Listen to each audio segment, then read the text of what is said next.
നമസ്കാരം. ന്യൂസ് കേരള പ്രധാന വാർത്തകളുമായി CK നാസർ കാഞ്ഞങ്ങാട്. അടിയന്തരാവസ്ഥ പ്രഖ്യാപിച്ച ജൂൺ 25 ഇനി ഭരണഘടനാ ഹത്യാ ദിനമായി ആചരിക്കുമെന്ന് കേന്ദ്ര സർക്കാർ. ഇന്ദിരാഗാന്ധി പ്രധാനമന്ത്രിയായിരിക്കെ 1975 ജൂൺ 25 രാജ്യത്ത് അടിയന്തരാവസ്ഥ പ്രഖ്യാപിച്ചത്. അടിയന്തരാവസ്ഥക്കെതിരെ ധീരമായി പോരാടിയവർക്ക് ആദരർപ്പിക്കുന്നതിനാണ് ഈ ദിവസം ഭരണഘടനാ ഹത്യാ ദിനമായി ആചരിക്കുന്നതെന്നാണ് ഉത്തരവിൽ പറയുന്നത്. ഉത്തരവിൻ്റെ പകർപ്പ് പ്രധാനമന്ത്രി നരേന്ദ്രമോദിയും കേന്ദ്ര ആഭ്യന്തരമന്ത്രി അമിത് ഷായും സമൂഹമാധ്യമമായ എക്സിൽ പങ്കുവച്ചു. ജൂൺ 25 ഭരണഘടനാ ഹത്യാ ദിനത്തിന് ബദലായി മോദിക്ക് തിരിച്ചുകടി കിട്ടിയ ജൂൺ 4 മോദി മുക്ത ദിവസ് ആചരിക്കാൻ കോൺഗ്രസ് ഡെമോക്രസി എന്നത് പ്രധാനമന്ത്രി നരേന്ദ്രമോദിക്ക് ഡെമോക്രസി ആണെന്നും തലക്കെട്ട് പിടിച്ചെടുക്കാനുള്ള പ്രധാനമന്ത്രി നരേന്ദ്രമോദി മറ്റൊരു ശ്രമമാണ് ഭരണഘടനാ ഹത്യാ ദിനത്തിന് പിന്നിലെന്നും കോൺഗ്രസ് നേതാവ് ജയറാം രമേശ് ആരോപിച്ചു. ഭരണഘടനയെ തകർക്കാൻ ശ്രമിച്ചവരാണ് ഇപ്പോൾ ഭരണഘടനയ്ക്കായി സംസാരിക്കുന്നതെന്നും മുന്നിൽ ഒരു കണ്ണാടി സൂക്ഷിക്കുന്നത് നല്ലതാണെന്നും RJD നേതാവ് മനോജ് ദാ പറഞ്ഞു. നേപ്പാളിൽ മണ്ണിടിച്ചിലിനെ തുടർന്ന് 2 ബസ്സുകൾ നദിയിലേക്ക് മറിഞ്ഞ് 7 ഇന്ത്യക്കാർ ഉൾപ്പെടെ 60-ലധികം പേരെ കാണാതായെന്ന് റിപ്പോർട്ട്. 11 പേർ മരിച്ചതായി റിപ്പോർട്ട് ചെയ്തു. കാണാതായവർക്കുള്ള തെരച്ചിൽ തുടരുകയാണ്.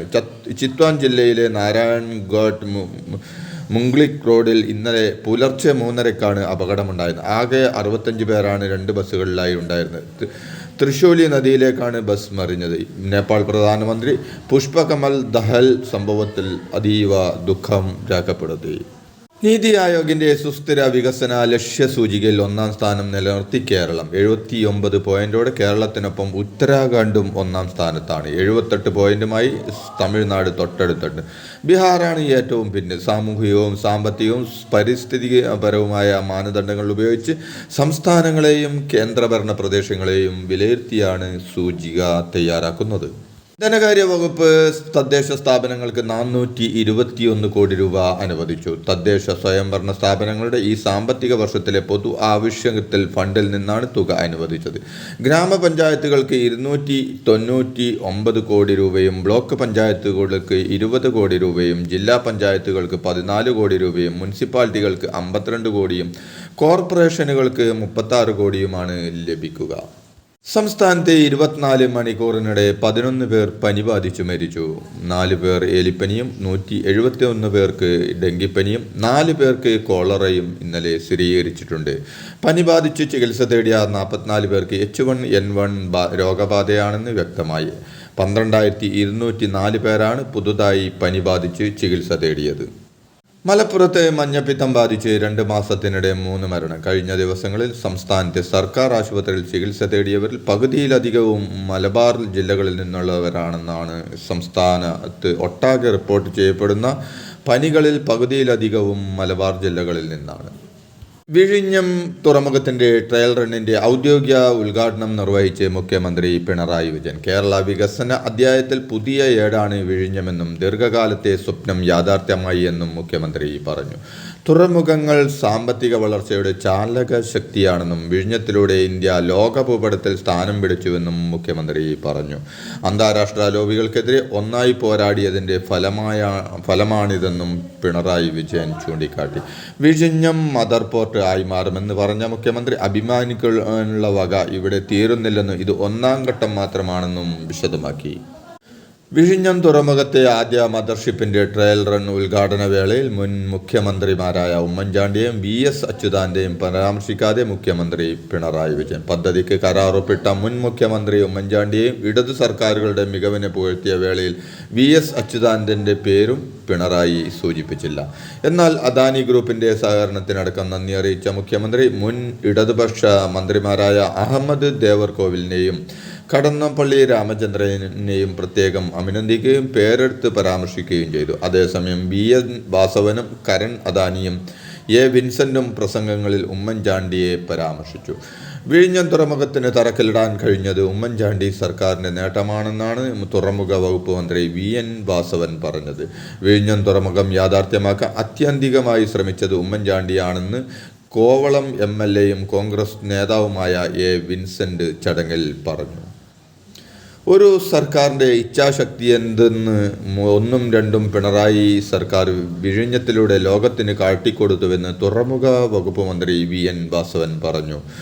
വിഴിഞ്ഞം അന്താരാഷ്ട്ര തുറമുഖത്തിൽ നിന്ന് ആദ്യ മദർഷിപ്പിന് സ്വീകരണം നൽകുന്ന പരിപാടിയിൽ അധ്യക്ഷ പ്രസംഗം നിർവഹിക്കുകയായിരുന്നു അദ്ദേഹം. കവി പാല നാരായണൻ നായരുടെ കവിത ചൊല്ലി ആരംഭിച്ച പ്രസംഗത്തിൽ വിഴിഞ്ഞം തുറമുഖ നിർമ്മാണത്തിന്റെ നാൾവഴികൾ അദ്ദേഹം വ്യക്തമാക്കി.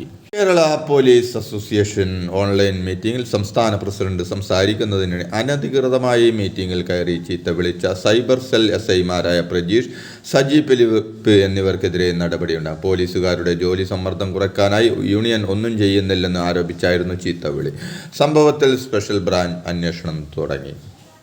ക്ഷേമ പെൻഷനും സിവിൽ സപ്ലൈസിനും കാരുണ്യക്കുമാണ് ഇനി ആദ്യ പരിഗണനയെന്ന് ധനമന്ത്രി KN ബാലഗോപാൽ. അനാവശ്യ ചെലവുകൾ വെട്ടിക്കുറച്ച് പണച്ചെലവ് പുനഃക്രമീകരിക്കുമെന്നും മന്ത്രി വ്യക്തമാക്കി. സാമ്പത്തിക ഞെരുക്കത്തിൽ നിന്ന് മറികടക്കാനുള്ള പ്ലാൻ ബിയുടെ ഭാഗമായാണ് സർക്കാരിൻ്റെ പുതിയ നീക്കങ്ങൾ. വിജിലൻസ് ഡയറക്ടർ TK വിനോദ്കുമാർ സ്വയം വിരമിച്ചു. വിനോദ്കുമാർ നൽകിയ VRS അപേക്ഷ സർക്കാർ അംഗീകരിച്ചു. അമേരിക്കയിൽ പഠിക്കാൻ പോകാനായി സർവീസ് കാലാവധി ഇനിയും ബാക്കി നിൽക്കെയാണ് സ്വയം വിരമിച്ചത്. അമേരിക്കയിലെ നോർത്ത് കരോലിന സർവകലാശാലയിലെ പ്രൊഫസറായാണ് അദ്ദേഹത്തിന് നിയമനം ലഭിച്ചിട്ടുള്ളത്. അവധി അപേക്ഷ നൽകിയെങ്കിലും കേന്ദ്ര സർക്കാർ അംഗീകരിച്ചിരുന്നില്ല. ഇതോടെ സ്വയം വിരമിക്കാൻ തീരുമാനിക്കുകയായിരുന്നു. സമസ്തയിൽ വീണ്ടും ചേരിപ്പോര്. EK അബൂബക്കർ മുസ്ലിയാരുടെ ജീവിത സന്ദേശം അടിസ്ഥാനമാക്കി സെമിനാർ സംഘടിപ്പിക്കുന്നതിൻ്റെ പേരിലാണ് ഇടത് അനുകൂലികളും വിരുദ്ധരും തമ്മിലുള്ള ഭിന്നത രൂക്ഷമായത്. ഇത് തടയിട്ട സംസ്ഥാന അധ്യക്ഷൻ രണ്ടു കൂട്ടരുടെയും സ്വാഗത സംഘങ്ങൾ പിരിച്ചുവിട്ടു. ഫിറ്റ്നസ് സർട്ടിഫിക്കറ്റ് ഇല്ലാതെ കുട്ടികളുമായി നിരത്തിലിറക്കിയ സ്കൂൾ വാഹനം RDO പിടികൂടി. കളമശ്ശേരി ഇന്റർനാഷണൽ സ്കൂളിന്റെ ടെമ്പോ ട്രാവലറാണ് പിടിച്ചെടുത്തത്. കുട്ടികളുമായി പോവുകയായിരുന്ന വാഹനം RDO നിർത്തി പരിശോധിക്കുകയായിരുന്നു. ഫിറ്റ്നസ് സർട്ടിഫിക്കറ്റ് കണ്ടെത്തിയതോടെ ആ വാഹനം RDO പിടിച്ചതിനെ തുടർന്ന് കുട്ടികളെ മറ്റൊരു വാഹനത്തിൽ സ്കൂളിൽ എത്തിച്ചു. നിർദ്ദിഷ്ട ശബരിമല വിമാനത്താവളം പത്തനംതിട്ട കൊടുമണ്ണിൽ സ്ഥാപിക്കണമെന്ന ആവശ്യം ശക്തമാക്കി ആക്ഷൻ കമ്മിറ്റി. നാളെ വൈകിട്ട് ജനപ്രതിനിധികൾ അടക്കം പങ്കെടുക്കുന്ന ബഹുജന കൺവെൻഷൻ നടക്കും.